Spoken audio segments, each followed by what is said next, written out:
Hello viewers, देसी take school में आपका वेलकम। आज हम सीखेंगे कि माइक्रोसॉफ्ट एक्सेल में पिवट टेबल्स कैसे बनाते हैं। यहाँ हमारे पास बहुत सारा डेटा है एनालाइज करने के लिए। अब इसे एनालाइज करने के लिए हम लोग ये टेबल मैनुअली भी क्रिएट कर सकते हैं फॉर्मूला और फंक्शंस डाल के, लेकिन इसमें बहुत वक्त लगेगा। लेकिन इसकी जगह हम पिवट टेबल्स यूज कर सकते हैं। पिवट टेबल से हम कुछ ही सेकंड्स में डेटा को एनालाइज कर सकते हैं और उसके लिए आपको कोई फॉर्मूला या फंक्शंस की भी जानकारी की ज़रूरत नहीं है। आपको सिर्फ ड्रैग और ड्रॉप करना होता है। तो आपको हेल्प करने के लिए मैंने इस डिस्क्रिप्शन में एक एक्सेल सैम्पल वर्कशीट ऐड की है। उसे डाउनलोड करें और मेरे साथ फॉलो करें। तो हमारे पास यहाँ अब एक आइसक्रीम कंपनी का डेटा है, जिसमें उनके कस्टमर आईडी, ऑर्डर आईडी, उनके आइसक्रीम फ्लेवर्स, कितने ऑर्डर्स बिके हैं वो, और ट्रांजैक्शन डेट कि कौन से दिन पे सेल हुई, टोटल रेवेन्यू और टोटल कॉस्ट की इंफॉर्मेशन लिस्टेड है। यहाँ साइड में हमने एक टेबल क्रिएट किया है जिसमें हमने मैन्युअली फंक्शंस और फॉर्मूलाज डाल के डेटा कलेक्ट और एनालाइज किया है। ये करना भी ठीक है, लेकिन इसमें बहुत वक्त लगता है। क्लिक करूं तो आपको यहाँ नजर आ सकता है कि मैंने यहाँ पे सम इफ्स और यहाँ पे काउंट इफ्स यूज करके ये डेटा कलेक्ट किया है। इस डेटा से हमें पता चलता है कि कस्टमर्स ने हमें कितना रेवेन्यू दिया है और उन्होंने कितने ऑर्डर्स प्लेस किए हैं। हमारे टोटल 8 कस्टमर्स ने 500 ऑर्डर्स प्लेस करके हमें 2.5 लाख से थोड़ा सा ऊपर का रेवेन्यू दिया है। अब ये टेबल भी हमें इंफॉर्मेशन दे ही रहा है, लेकिन अगर मेरे पास और सवाल हैं, जैसे कि मुझे मालूम करना है कि हमारे हर कस्टमर ने हमारे हर फ्लेवर्स में से कितने आइटम्स खरीदे, या फिर हमें ये मालूम करना है कि हमारा टोटल कॉस्ट कितना था और कौन सी डेट पे हमारे सबसे ज़्यादा ट्रांजैक्शंस हुए, ये इंफॉर्मेशन हम इस तरीके से तो निकाल ही सकते हैं मैन्युअली टेबल क्रिएट करके, लेकिन इसमें बार बार बहुत वक्त लग जाएगा और इसी वजह से हम यूज़ करेंगे पिवट टेबल्स। अब हमारा डेटा यहाँ एक टेबल के फॉर्मेट में हमारे पास है, उसके हेडर्स और उसका डेटा नीचे। पिवट टेबल क्रिएट करने से पहले हमें ये देखना है कि हमारी जो हेडर्स हैं वो हमारे डेटा को अच्छी तरह से समझाएं। जैसे कि ये ऑर्डर आईडी की OID की जगह मैं यहाँ लिख दूंगी ऑर्डर आईडी। यहाँ प्रॉड की जगह हम लिखेंगे product name, unit sold, transaction date, revenue और कॉस्ट। यहाँ पे हमारे पास आपको नजर आ रहा होगा कि एक्स्ट्रा कॉलम और एक्स्ट्रा रोज भी इंक्लूडेड हैं, जिसकी वजह से पिवट टेबल सही तरीके से काम नहीं करेगा। तो इसलिए हम ये खाली कॉलम और ये खाली रोज को डिलीट करेंगे इस टेबल में से। खाली कॉलम को पूरा डिलीट करने के लिए उस कॉलम को सिलेक्ट करें, फिर राइट क्लिक करके डिलीट पे क्लिक करें। इन खाली रोज को डिलीट करने के लिए हम राइट क्लिक करके डिलीट पे क्लिक करेंगे। हम नहीं चाहते कि ये डेटा हमारा जो इस टेबल पे है वो डिलीट हो। हम चाहते हैं सिर्फ ये 2 रो वैल्यूज यहाँ तक डिलीट हो जाएं। इसके लिए हम शिफ्ट सेल्स अप पे क्लिक करेंगे और फिर ओके पे क्लिक करेंगे। ये एक और रो है हमारे पास जो पूरा खाली है, इसको हम लोग राइट क्लिक करके सिंपल सा डिलीट भी कर सकते हैं। एक और चीज हम करेंगे पिवट टेबल क्रिएट करने से पहले, और वो है अपने डेटा को एक टेबल बना देना। उसके लिए आप अपने टेबल पे कहीं भी क्लिक करें और इंसर्ट टेबल पे जाएं, या फिर डेटा पे क्लिक करके और कंट्रोल T प्रेस करें अपने कीबोर्ड पे। उससे आपको ये पॉपअप नजर आएगा जिससे आपका पूरा डेटा सिलेक्ट हो जाएगा, और माई टेबल हैज हेडर्स को चेक करके ओके पे क्लिक करें और आपका टेबल इंसर्ट हो जाएगा। आप अपने टेबल का नाम भी चेंज कर सकते हैं। यहाँ ऊपर टेबल डिजाइन के टैब पे क्लिक करके टेबल नेम पे आपको अपना टेबल का नाम नीचे नजर आएगा जिसे आप कुछ और बदल सकते हैं। हमारे टेबल के लिए हम नाम चेंज करके रखेंगे सेल्स डेटा। अब हमारा डेटा पिवट टेबल के लिए बिल्कुल तैयार है। हम टेबल डिजाइन पे जाके समराइज विद पिवट टेबल पे भी क्लिक कर सकते हैं या फिर इंसर्ट पे जाके पिवट टेबल पे क्लिक करें। उससे सबसे पहले आपसे पूछेगा कि आपको अपने पिवट टेबल में कौन सा डेटा यूज करना है। हमारे एग्जाम्पल में यहाँ सेल्स डेटा, जो हमारे टेबल का नाम हमने पिछले कुछ सेकंड्स पहले रखा था, वो यूज होगा। फिर वो हमसे पूछेगा कि choose where you want the pivot table to be placed, मतलब आपको अपना पिवट टेबल न्यू वर्कशीट में डालना है या इसी वर्कशीट में डालना है। क्योंकि हम डेटा को टेबल्स के साथ मिक्स करना नहीं चाहते, हम न्यू वर्कशीट को सेलेक्ट करके ओके पे क्लिक करेंगे और हमारा पिवट टेबल की एक नई वर्कशीट क्रिएट हो जाएगी।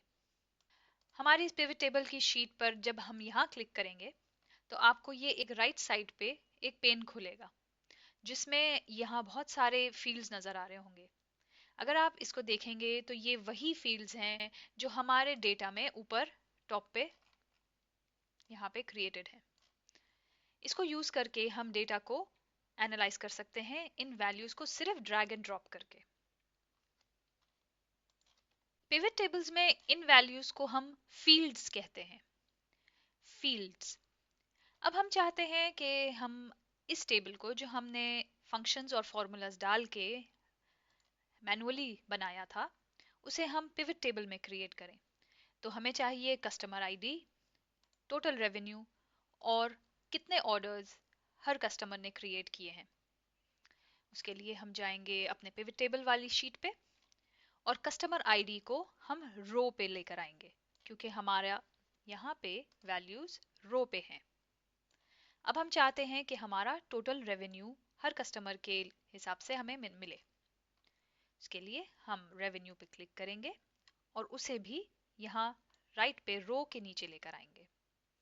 ये हमारा टोटल रेवेन्यू दिखा रहा है सबको ऐड करके। ऊपर आपको नजर आ रहा होगा उसने ऑटोमेटिकली एक हेडर डाल दिया है सम ऑफ रेवेन्यू के नाम से। इसका मतलब उसने हमारे सारे रेवेन्यू हर कस्टमर के हिसाब से ऐड करके हमें यहाँ टेबल में दे दिए हैं। अब हमें चाहिए कितने ऑर्डर्स हर कस्टमर ने प्लेस किए हैं। उसके लिए हम ऑर्डर आईडी पे जा सकते हैं और उसको नीचे ड्रैग करेंगे। इससे ये ऑर्डर आईडी की वैल्यू को ऐड करके हमें दिखा रहा है, लेकिन हमें ये नहीं चाहिए। हम चाहते हैं कि ये हमें कितने ऑर्डर्स का काउंट बताए। उसके लिए हम इधर इस एरो पे सम ऑफ ऑर्डर पे क्लिक करके वैल्यू फील्ड सेटिंग्स पे क्लिक करेंगे। इससे ये हमें बहुत सारे ऑप्शंस दिखाएगा, चाहे हमें काउंट चाहिए, एवरेज, मिनिमम, मैक्सिमम। सम, एवरेज, मिनिमम, मैक्सिमम उन वैल्यूज के लिए काम आता है जिन्हें आप ऐड या सब्ट्रैक्ट या एवरेज मालूम करना चाहते हैं। लेकिन इस केस में हमें नंबर चाहिए, नंबर ऑफ ऑर्डर्स, मतलब गिनती चाहिए कितने ऑर्डर्स की। तो इसलिए मैं काउंट पे क्लिक करूंगी। काउंट हमें उस नंबर ऑफ ऑर्डर्स या ऑर्डर्स की गिनती देगा। अब आप देख सकते हैं ये टेबल की वैल्यूज बिल्कुल हमारे इस टेबल से मैच करती हैं। यहाँ 250, 303 और 500 टोटल। फिर वापस इस पे जाते हैं, यहाँ पे भी 250, 303 और 500 ऑर्डर्स। इससे आपने देखा कि हमने कितने कम वक्त में यही टेबल बगैर फॉर्मूला या किसी फंक्शन के बना लिया है।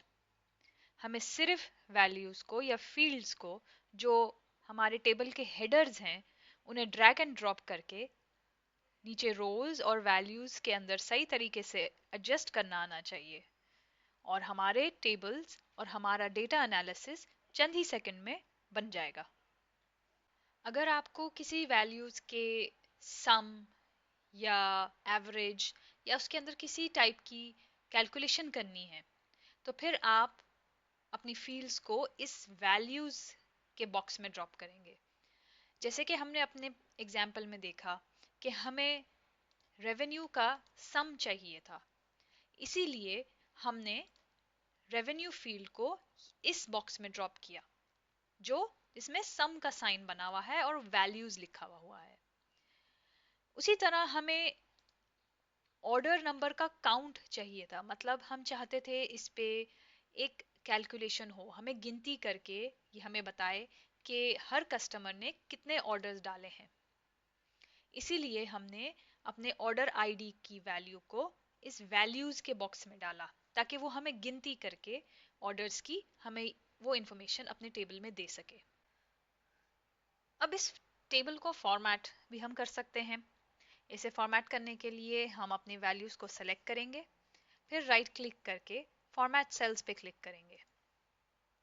इससे हमारा ये विंडो खुल जाएगा जिसे हमें बहुत सारे कैटेगरीज नजर आएंगे कि आपका डेटा नंबर है, करेंसी है, डेट है, टाइम है, क्या है।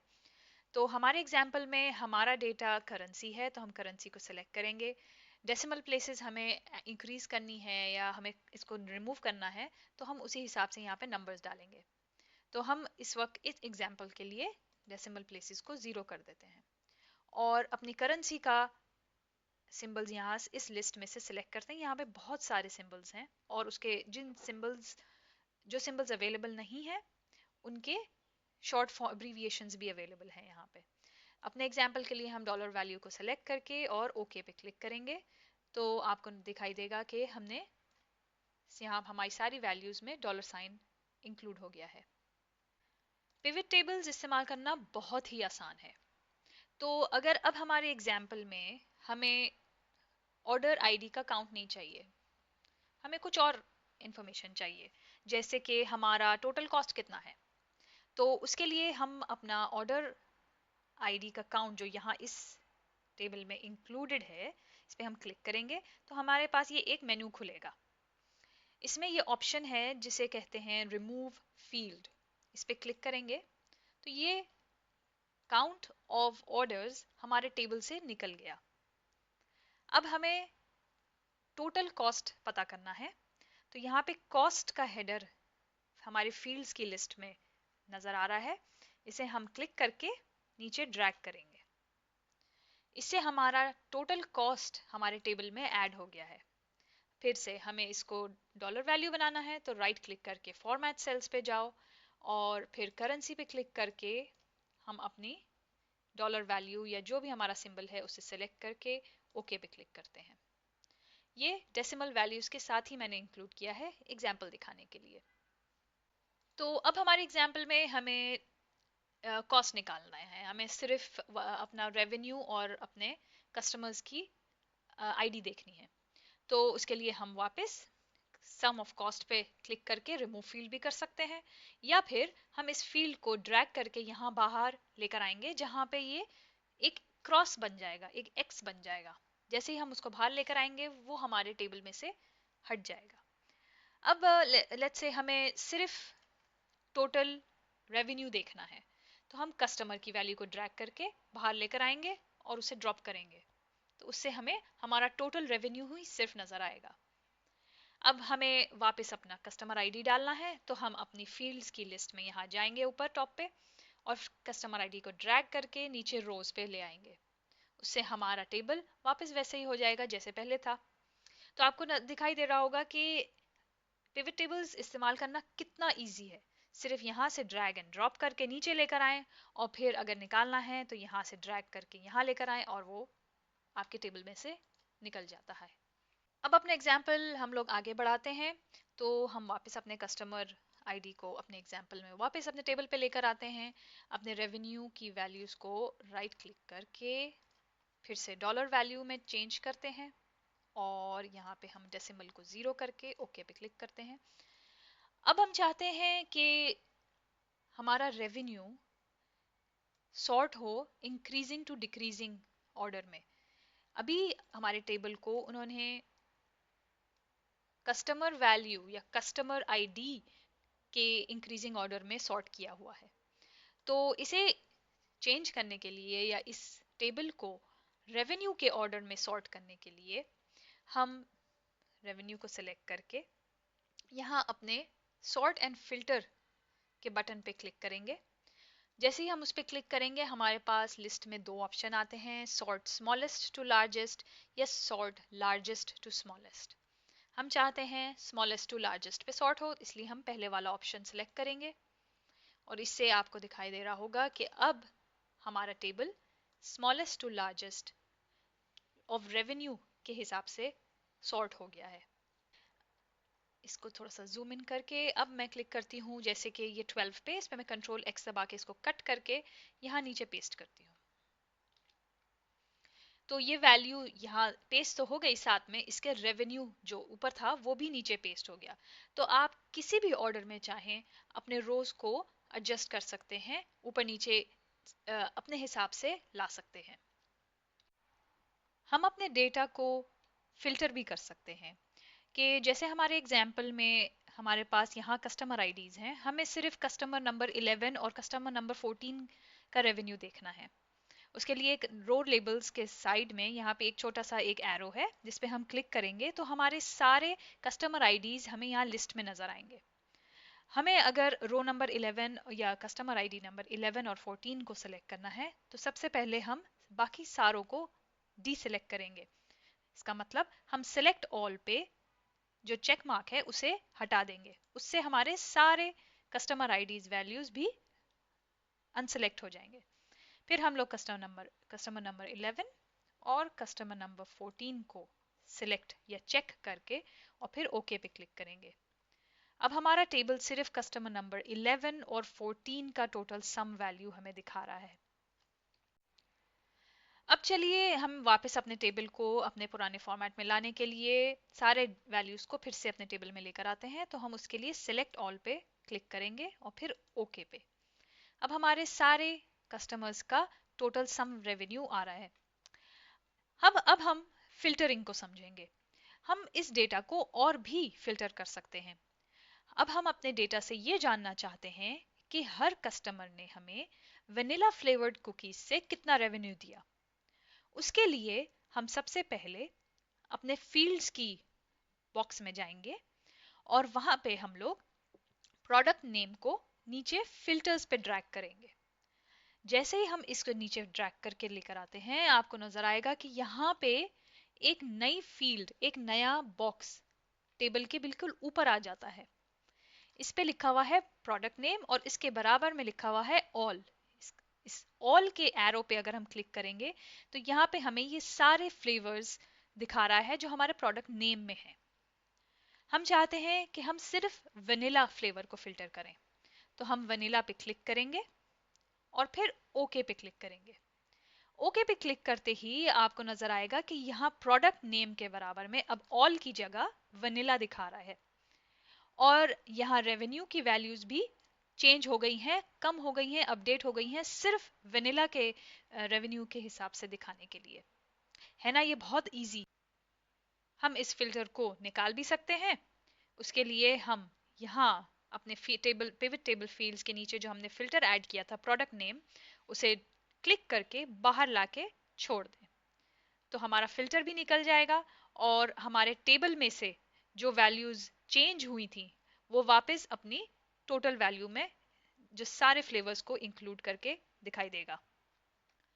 अब अगर हमें देखना है कि हर कस्टमर ने परसेंटेज के हिसाब से कितना टोटल बिजनेस में रेवेन्यू ऐड किया, उसके लिए हम सबसे पहले क्या करेंगे, हम चाहते हैं कि रेवेन्यू का परसेंटेज मालूम करें। तो इसलिए हम लोग रेवेन्यू फिर से नीचे ड्रैग एंड ड्रॉप करके वैल्यूज के बॉक्स में लेकर आएंगे। अभी आपको यहाँ पे टेबल में दिखाई दे रहा होगा कि हमारे रेवेन्यू एक जैसे दो बॉक्सेस हैं। एक में हमें टोटल वैल्यू नजर आ रही है डॉलर में और दूसरे में हम चाहते हैं कि वो परसेंटेज में नजर आए। तो उसके लिए जो हमने नया बॉक्स नीचे ऐड किया है ऊपर से ड्रैग एंड ड्रॉप करके, जिसका नाम एक्सेल ने ऑटोमेटिकली रेवेन्यू 2 रख दिया है ताकि वो हमें आसानी से फर्क नजर आ सके। फिर हम लोग उसी बॉक्स पे यहाँ पे साइड में एक छोटा सा एरो है, उस पे क्लिक करके वैल्यू फील्ड सेटिंग्स पे क्लिक करें तो फिर एक विंडो ओपन होती है। इस विंडो में दो टैब्स हैं, एक है समराइज वैल्यूज बाय और दूसरा है शो वैल्यूज एज। हम शो वैल्यूज एज पे क्लिक करते हैं। यहाँ पे एक ड्रॉप डाउन मेनू है जिसका नाम है शो वैल्यूज एज। हम चाहते हैं कि हमारी वैल्यू परसेंटेज की तरह हमें दिखाई दे। तो इस ड्रॉप डाउन पे जब हम क्लिक करेंगे हमारे पास बहुत सारे परसेंटेज और भी अलग अलग ऑप्शंस नजर आते हैं। तो हम क्लिक करते हैं परसेंटेज ऑफ कॉलम टोटल पे। Column total, percentage of column total पे क्लिक करने से हमें ये वैल्यू डॉलर की जगह इस टोटल वैल्यू की परसेंटेज के हिसाब से दिखाई देगी। चलिए देखते हैं ओके पे क्लिक करके। तो इससे हमें नजर आ रहा है कि जैसे कस्टमर नंबर 10 ने, या कस्टमर आईडी जिसका 10 है, उसने टोटल बिजनेस में 13.62% का रेवेन्यू कंपनी को दिया। बहुत अच्छी इंफॉर्मेशन है। अब हम चाहते हैं कि ये जो हेडर्स हैं, ये जो नाम है सम ऑफ रेवेन्यू या सम ऑफ रेवेन्यू टू, ये थोड़ा सा और हमें समझाएं, थोड़ी सी और हमें डेटा के बारे में मालूमात दें। तो हम चाहते हैं यहाँ पे परसेंट ऑफ रेवेन्यू डालना, तो हम अपना नाम यहाँ पे चेंज भी कर सकते हैं। यहाँ पे रेवेन्यू डाल के एंटर दबाएं और इसको डबल क्लिक करके बड़ा कर देते हैं ताकि पूरा नजर आए। उसके बाद यहाँ सम ऑफ रेवेन्यू की जगह हम टोटल रेवेन्यू लिख देते हैं। तो हम अपने हेडर्स अपने हिसाब से भी नाम दे सकते हैं। तो हमने यहाँ पे जब नाम को चेंज किया तो वो नाम यहाँ नीचे भी चेंज हो जाता है ताकि आपको उसे पहचानने में कोई परेशानी ना हो। अब शायद मुझे ये पता करना है कि हर कस्टमर ने कितना प्रोडक्ट, कौन से टाइप का प्रोडक्ट, कौन से फ्लेवर का प्रोडक्ट खरीदा। तो उसके लिए मैं प्रोडक्ट नेम को नीचे ड्रैग करके रोज में कस्टमर आईडी के नीचे लेकर आऊंगी। उससे आपको दिखाई देगा कि हर कस्टमर ने हर फ्लेवर आइसक्रीम पे कितना खर्चा किया या कितना रेवेन्यू कंपनी को दिया।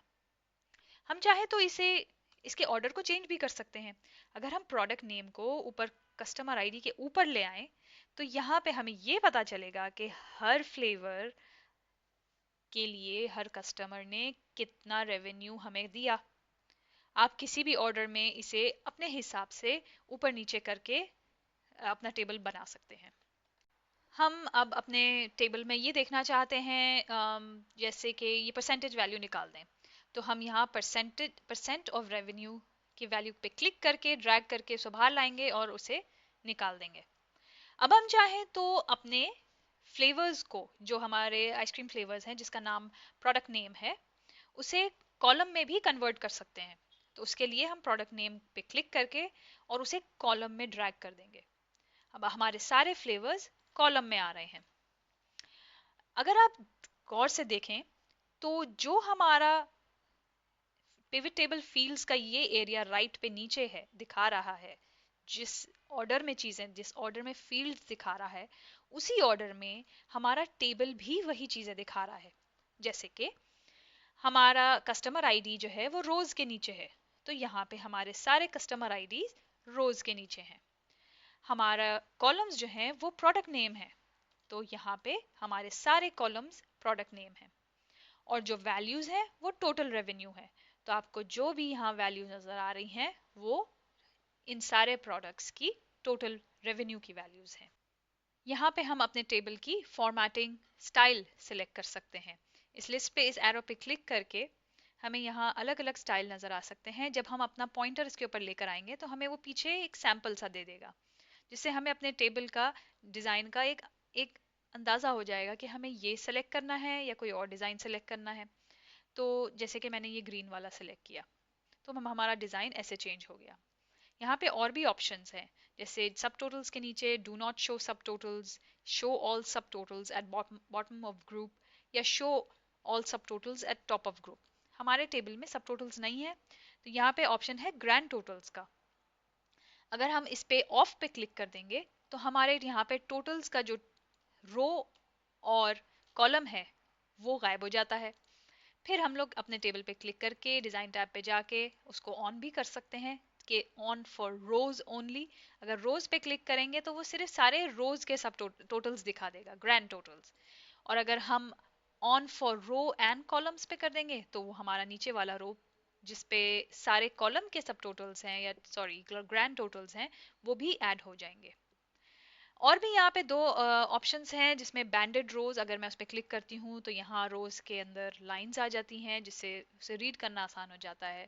बैंडेड कॉलम्स भी हैं जिससे कॉलम्स के बीच में लाइंस आ जाती हैं, उसे रीड करना आसान होता है। उसे आप ऐड या रिमूव कर सकते हैं अपनी लाइकिंग के हिसाब से।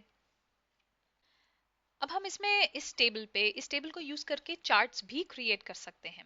उसके लिए हम अपने टेबल पे क्लिक करके इंसर्ट पे जाके और फिर चार्ट्स पे क्लिक कर सकते हैं, जहाँ पे यहाँ पे रेकमेंडेड चार्ट्स है, और या किसी और डिज़ाइन का अगर आपको चार्ट चाहिए तो आप उस पर भी क्लिक कर सकते हैं। तो जैसे कि मैंने अपना 2D बार चार्ट सेलेक्ट किया है। अब इस चार्ट से हमें ये वाला डेटा पूरा इधर ट्रांसलेट होके इधर नज़र आ रहा है। यहाँ पे और भी ऑप्शंस हैं।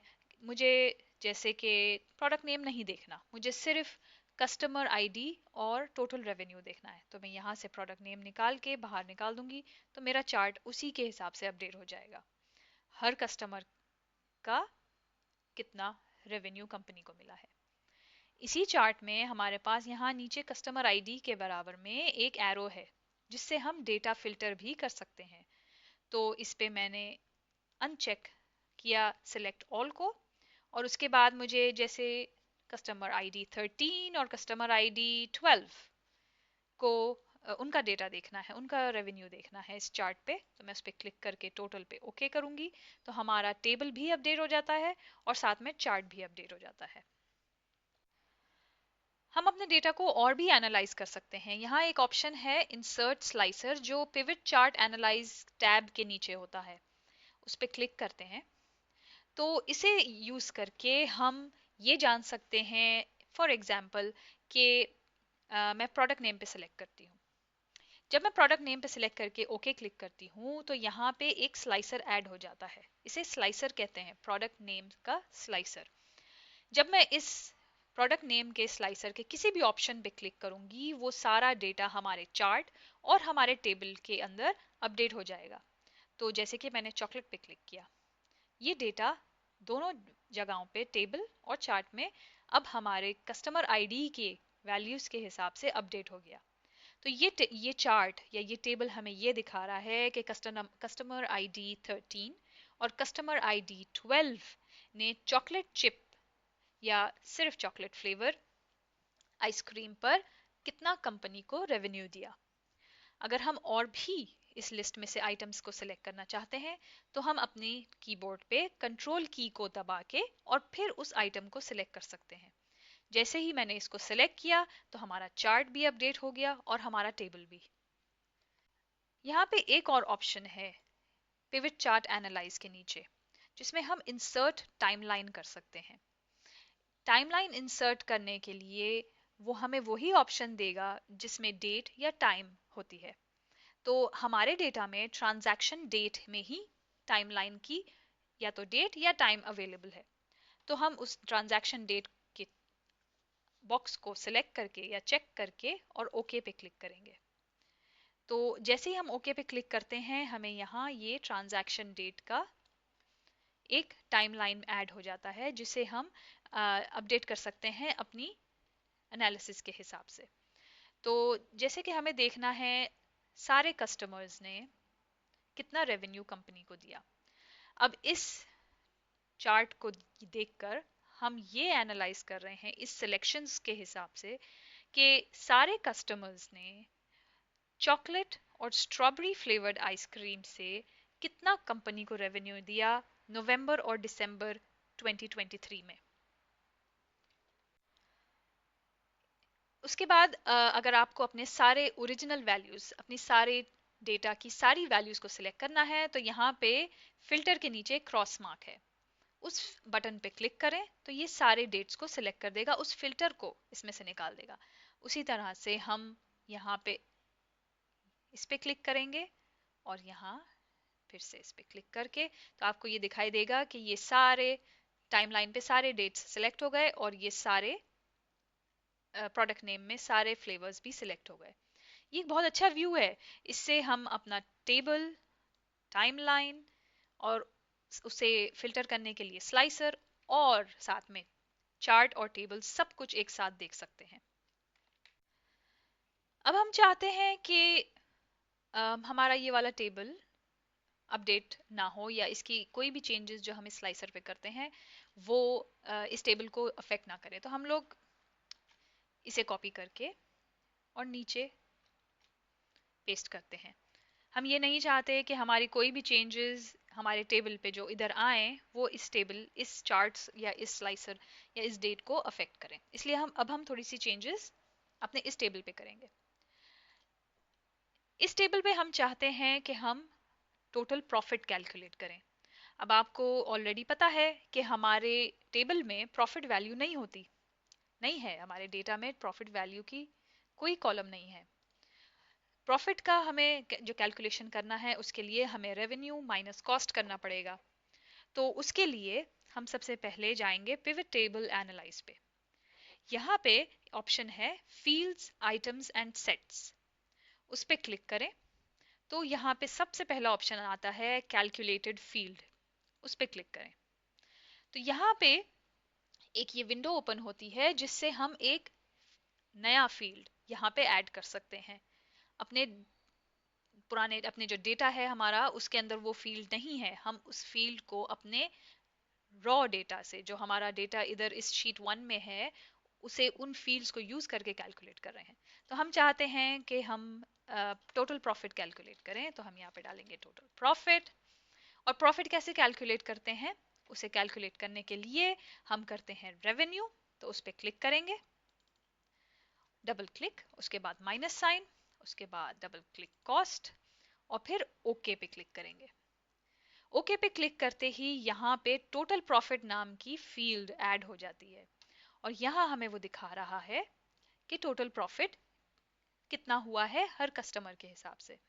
हम रेवेन्यू को इस टेबल से निकाल देना चाहते हैं तो हम टोटल रेवेन्यू को यहाँ लाके बाहर ड्रॉप कर देंगे। तो इससे हमें पता चला कि हर कस्टमर ने कितना टोटल प्रॉफिट हमें दिया है। अब हम चाहते हैं कि जो हमारा टेबल है वो, अगर हम अपना डेटा यहाँ पे अपडेट हो तो हमारा ये वाला टेबल भी अपडेट हो। तो उसके लिए हम लोग यहाँ जाते हैं अपने टेबल पे और यहाँ हम ऐड करेंगे एक नया रो। इसके लिए सबसे एंड पे जाएं, यहाँ पे नया रो ऐड होगा। पेस्ट स्पेशल करके मैं पेस्ट वैल्यूज डालती हूँ और अब हमारा कस्टमर आईडी नंबर 20 है, ये नया कस्टमर है। इस पे हम आते हैं तो हमें नजर आता है कि हमारा टेबल अभी अपडेट नहीं हुआ। तो इसके लिए हम अपने पिवट टेबल एनालाइज पे जाएंगे और यहाँ पे एक ऑप्शन है जो डेटा कैटेगरी के या डेटा ग्रुप के अंदर है जिसे कहते हैं रिफ्रेश। उस पर क्लिक करते ही आपको दिखाई देगा कि हमारा टेबल अपडेट हो गया और हमारा कस्टमर आईडी जो 20 था, जो अभी नया नया ऐड किया था हमने अपने डेटा पे, वो भी टेबल में इंक्लूड हो गया है।